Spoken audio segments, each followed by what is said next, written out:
प्रेक्षकांनो, ठरलं तर मग या मालिकेच्या आजच्या भागामध्ये अर्जुन चैतन्याला सांगतो, साक्षी ही कोर्टामध्ये आली होती आणि या गाठोड्यातली एक एक गोष्टी अशी काढून दाखवत आहेत जशा त्या तिच्या नाहीच आहेत. अर्जुन म्हणतो, पण हा पुराणा कोर्टात काय सिद्ध करायचं? यावरती आता चैतन्य म्हणतो, कोर्टात नाही, आपण हे रविराजच्या समोर आणायचं आहे. कारण ज्या वेळेला आपण तिकडे गाठोडे शोधण्यासाठी गेलो होतो त्यावेळेला आपल्याला तिकडे सायली वहिनीचे आणि तन्वी या दोघांचं गाठोडं सापडलं नव्हतं. यावरती अर्जुन म्हणतो, मला वाटत नाही की या सगळ्यांमध्ये आपल्याला काहीतरी कोर्टामध्ये मदत होऊ शकेल. म्हणून चैतन्य म्हणतो, होईल, मला असं वाटते नक्की मदत होईल. कारण ज्या वेळेला खून झाल्या ती मैपत शिकरेच्या ऑफिसमध्ये येते, या लोकांना भेटते, याचं काहीतरी कनेक्शन यांच्या विरोधात बोलत नाही, या संबंधात असणार आहे की नाही? अर्जुन म्हणतो, हो, यासाठी तर आपल्याला उपयोग होऊ शकतो. मग आता तो व्हिडिओ घेऊन अर्जुन आणि चैतन्य हे मधुभाऊच्या इकडे येतात. मधुभाऊला तो व्हिडिओ दाखवला जातो आणि या व्हिडिओमध्ये आता मात्र प्रियाने लाल रंगाचं गाठोडं घेऊन ती मैपत शिकरेच्या ऑफिसमध्ये गेलेली होती. ताबडतोब विलासचा खून होऊन ज्यावेळी तुम्हाला अटक केलं ना, त्यानंतर मधुभाऊ तो व्हिडिओ पाहतात. मधुभाऊंना त्या व्हिडिओमध्ये आवाज काही येत नसतो, पण ते म्हणतात, हा व्हिडिओ हे बघा खरं, ह्या असं म्हणून मधुभाऊ निरखून पाहू लागतात. निरखून ज्यावेळेस मधुभाऊ पाहू लागतात त्यावेळेस आता मधुभाऊला एक गोष्ट मात्र लक्षात येते की या व्हिडिओमध्ये असलेल्या वस्तू या तर सगळ्या साळूबाळाच्या आहेत.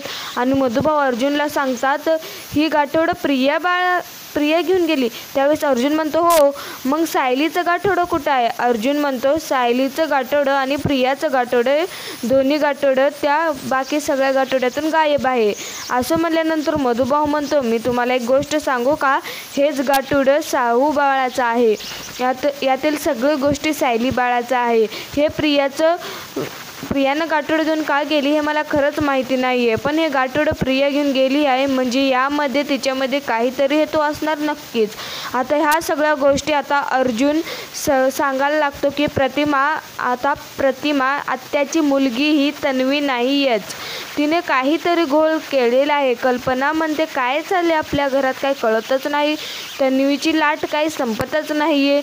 अर्जुन म्हणतो, मी मधुभाऊकडे गेलेलो होतो तर मधुभाऊ सांगतात की ही सायलीचं गाठोडं घेऊन गेलेली आहे.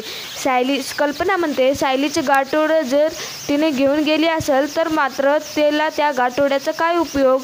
अर्जुन म्हणतो, काहीच कळायला उपयोग नाही. आणि ते गाठोडं घेऊन गेली होती ती मैपतच्या घरी. आता मात्र सगळ्यालाच धक्का बसतो. अजूनही सगळ्यांना हे सत्य समजलं नसतं की हेच गाठोडं दाखवून, ह्या गोष्टी तन्वीच्या दाखवून ही रविराजच्या घरात प्रवेश मिळवला आहे. त्यावेळेस सायली ही पूर्णाजीतून कानातले घेतल्यानंतर ती कानातले आपल्या कानात घालते खरी, पण सायलीची तब्येत अचानक बिघडते. सायलीला खूप त्रास होऊ लागतो, सायलीला चक्कर येऊ लागते, तिला बरेचसे आवाज देखील येऊ लागतात. घरामधून तिला आता तन्वी बाळा थांब, तू कुठे चाललीस? आणि असं ऐकून तिचं डोके दुखायला लागतं, ती खाली पडते आणि सायलीला काही कळाच्या आत तिची शुद्धी हरवते. सतत तिला तन्वी बाळा थांब, कुठे चाललीस तू?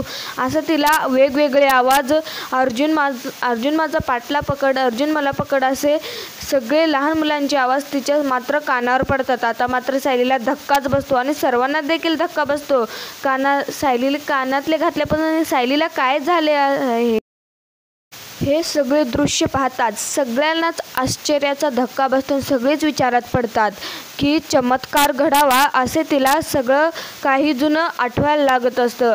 तर आता मित्रांनो, आपल्या मालिकेचे असेच भाग पाहण्यासाठी आपल्या चॅनलला सबस्क्राईब जरूर करा. धन्यवाद. भेटूया अशा एका नवीन भागात.